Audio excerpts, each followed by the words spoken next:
चीनले रसुवागढीमा बनाइदियो अत्याधुनिक सुविधा सम्पन्न स्कुल। देशभर छायो खुसियाली। सिन्धुपाल्चोकमा पनि यस्तै खाले स्कुल बनाइदियो।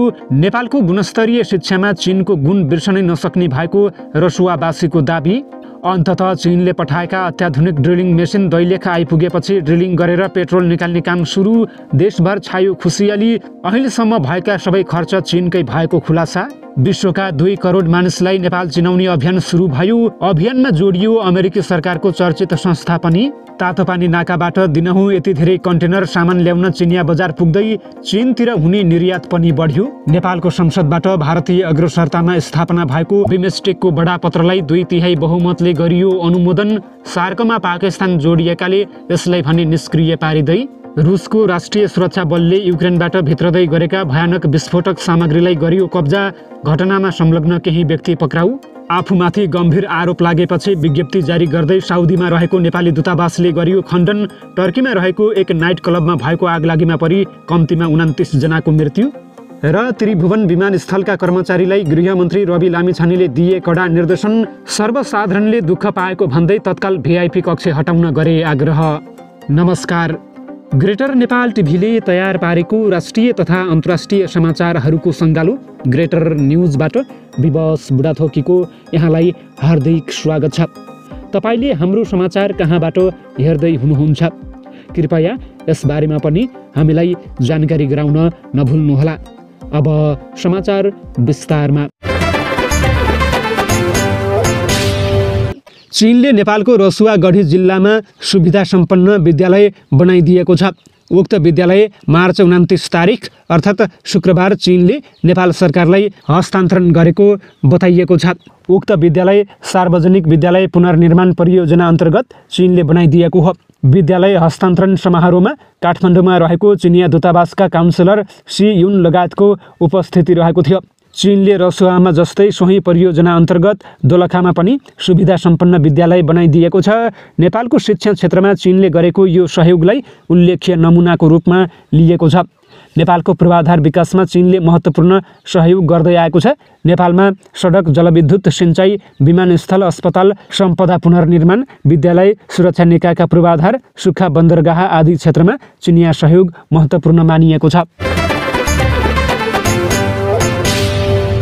दैलेखको भैरवी गाउँपालिका 1 जलजलेमा पेट्रोलियम पदार्थ अन्वेषणका लागि ड्रिलिङ सर्भेको काम सुरु भएको छ।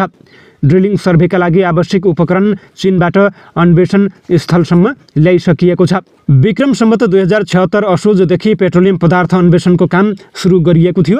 अब अन्तिम ड्रिलिङ सर्भेको काम सुरु भएको हो।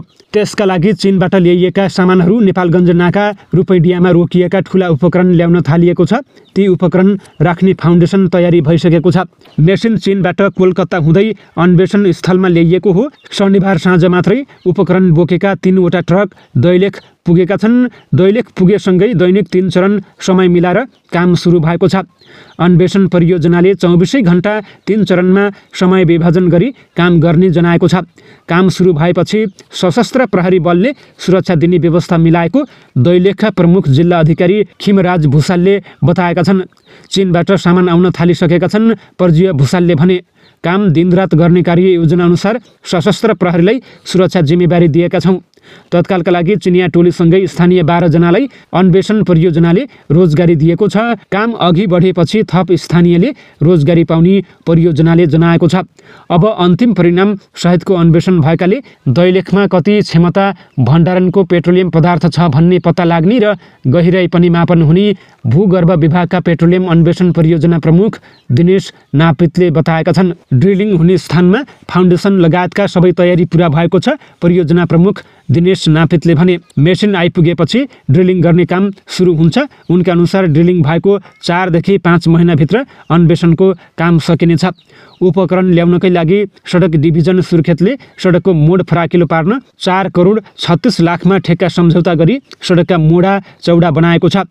15 मिटर लम्बाइ र 40 देखि 45 टनको ठुलो ड्रिलिङ मेसिन ल्याउन सडक साँघुरो हुँदा फराकिलो बनाउनु परेको हो। नेपाल र चीनको प्राविधिक टोलीले पहिलो चरण अन्तर्गत स्मिक सर्भे, जियोलोजिकल सर्भे, म्याग्निट्युड ट्युनिक सर्भे र जियोकेमिकल स्याम्पलिङ सर्भे गरी 4 वटा सर्भे गरिसकेका छन्। दैलेखको पेट्रोलियम पदार्थको अन्वेषणका लागि खानी तथा भूगर्भ विभाग र चिनिया जियोलोजिकल सर्वे कम्पनीसँग 2 अर्ब 40 करोडको आर्थिक तथा प्राविधिक सहयोगमा खानी अन्वेषण र उत्खननको काम सम्पन्न गर्ने सम्झौता भएको थियो। भैरवी गाउँपालिका 1 जलजलेका 27 घर परिवारको 45 रोपनी जग्गाको मुआब्जा विवाद समाधान गरी सरकारले प्रति रोपनी 1,75,000 का दरले मुआब्जा दिई अधिग्रहण गरिसकेको छ। अहिलेसम्मका यी खर्चहरू चिनिया सरकारले नै गर्दै आएको छ। विश्वका 2 करोड मानिसबीच नेपाल चिनाउने अभियान सुरु भएको छ। नेपालमा विदेशी पर्यटकको सङ्ख्या वृद्धि गराउने उद्देश्यले अमेरिकी सहयोग नियोग USAID र नेपाल पर्यटन बोर्डको सहकार्यमा सन् 2024 को अन्तर्राष्ट्रिय पर्यटन अभियानको सोमबार शुभारम्भ भएको छ।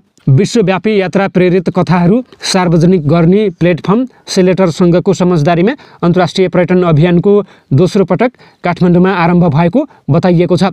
यसअघि सन् 2023 मा अमेरिकी सहयोग नियोगले पहिलो पटक थालेको अभियानले 1 करोड 63 लाख भन्दा बढी पर्यटक तथा यात्रु समक्ष नेपालको प्रचार गरिएको थियो। त्यसबेला करिब 1 करोड 58 लाख अमेरिकी डलर बराबर मूल्य खर्च बराबरको नेपालले मिडिया भ्यालु प्राप्त गरेको थियो। उक्त सफलताका जगमा यस वर्षको अभियानले थप मद्दत गर्ने अपेक्षा गरिएको छ। अभियानको दोस्रो चरणमा सिलेटरका अन्तर्राष्ट्रिय डिजिटल सामग्री सर्जकहरू सहभागी हुनेछन्। उनीहरूले काठमाडौँ, पोखरा, बर्दिया र इलाम जस्ता मुख्य गन्तव्य भ्रमण गरेर फर्किसकेका छन्। ती गन्तव्यमा घुम्ने क्रममा मनोमोहक भिडियो र फोटोहरू मार्फत नेपालको सौन्दर्यलाई कैद गरेका छन्। 2 करोड भन्दा बढी दर्शकसम्म पुग्ने अपेक्षा गरिएको यो अभियानको उद्देश्य पर्यटक आगमनलाई प्रोत्साहित गर्नु र नेपाललाई एक प्रमुख पर्यटक गन्तव्यका रूपमा स्थापित गर्नु रहेको छ। अभियानको शुभारम्भमा बोल्दै अमेरिकी राजदूत डिन थम्पसनले नेपालको विविध भूबनोट, समृद्ध जैविक विविधता र जीवन सांस्कृतिक कारण उच्च स्तरीय पर्यटकीय गन्तव्यका रूपमा यस मुलुकको अथाह सम्भावना रहेको बताएका छन्। थम्पसनले नेपालको पर्यटन क्षेत्रका लागि USAIDले अटुट सहयोग गरिरहेको उल्लेख गर्दै समावेशी दिगो आर्थिक वृद्धिलाई अगाडि बढाउन पर्यटनको महत्त्वपूर्ण भूमिका रहेको बताएका छन्। त्यसैगरी नेपाल पर्यटन बोर्डका निमित्त प्रमुख कार्यकारी अधिकृत नन्दनी लाहे थापाले सन् 2023 मा 10 लाख भन्दा बढी विदेशी पर्यटक नेपाल आएको र नेपालले पर्यटन क्षेत्रमा उल्लेख्य प्रगति गरेको बताएका छन्। उनले त्यस वर्ष मात्रै 1 लाख भन्दा बढी अमेरिकी नागरिकले नेपाल भ्रमण गरेको बताउँदै नेपाललाई विश्व यात्राको रोजाइको गन्तव्यका रूपमा स्थापित हुँदै गइरहेको बताएका छन्। नेपाल पर्यटन बोर्ड, USAID र सेटेलर बीचको साझेदारीले नेपालको गतिशील पर्यटन उद्योगको विकासलाई उत्प्रेरित गर्न र मुलुकको पर्यटन सेवा तथा पूर्वाधारलाई अझ सुदृढ बनाउन लगानी आकर्षित गर्नुपर्नेमा जोड दिएका थिए। नेपालको उत्तरको दोस्रो ठुलो भन्सार तातोपानी नाकाबाट ट्रेलर कन्टेनर चिनिया बजारमा प्रवेश गर्न थालेका छन्। तातोपानी हुँदै दिनौँ दर्जनौँ खाली कन्टेनर सामग्री ल्याउनको लागि चिनिया बजारको मोड क्षेत्रमा पुग्न थालेका बताइएको छ। सिन्धुपाल्चोक जिल्लाका प्रमुख जिल्ला अधिकारी झाक्कु प्रसाद आचार्यका अनुसार हाल खासा बजार पुनर्निर्माण भइरहेकाले रमिती भन्दा केही तलको भूभागमा आयात सेन्टरको यार्डमा सवारी र चालकलाई जान दिएको हो। अहिलेसम्म औपचारिक पत्र वा विवरण नआए पनि रमिती भन्दा तल राखेर नेपाली भ्यानमा सामान पल्टी गर्न दिइने औपचारिक खबर जारी रहेको उनले बताएका छन्। औपचारिक त्यस्तो त केही पाइएको छैन, तर यसअघिका बैठक तथा छलफलबाट चीन सकारात्मक भएर अघि बढेको देखिन्छ। चिनिया बजारको मोड क्षेत्रसम्म ट्रेलर कन्टेनर गइरहेका छन्।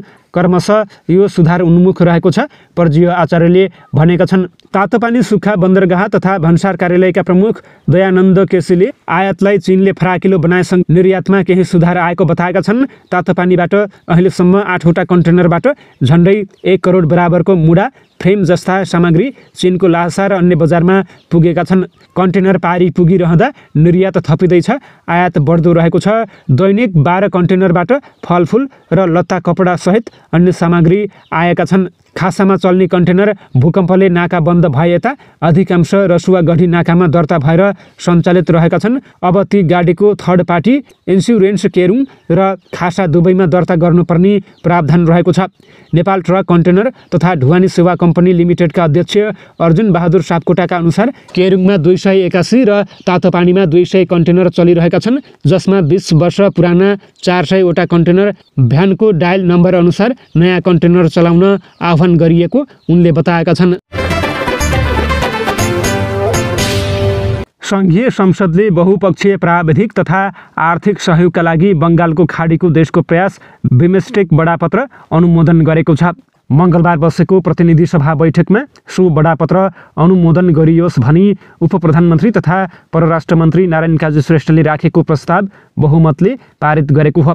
यसअघि उक्त बडापत्रको प्रावधानमाथिको छलफलमा भाग लिँदै सांसदहरूले राष्ट्रिय हित अनुकूल हुने गरी बिमस्टेकलाई अघि बढाउन सरकार क्रियाशील हुनुपर्नेमा जोड दिएका थिए। यता उपप्रधानमन्त्री तथा परराष्ट्र मन्त्री श्रेष्ठले पनि बिमस्टेकलाई सार्कको प्रतिस्थापनको संस्थाको रूपमा नेपालमा नलिएको स्पष्ट पार्दै त्यसलाई राष्ट्रिय हितमा प्रयोग गर्न प्रभावकारी भूमिका निर्वाह गर्ने बताएका थिए।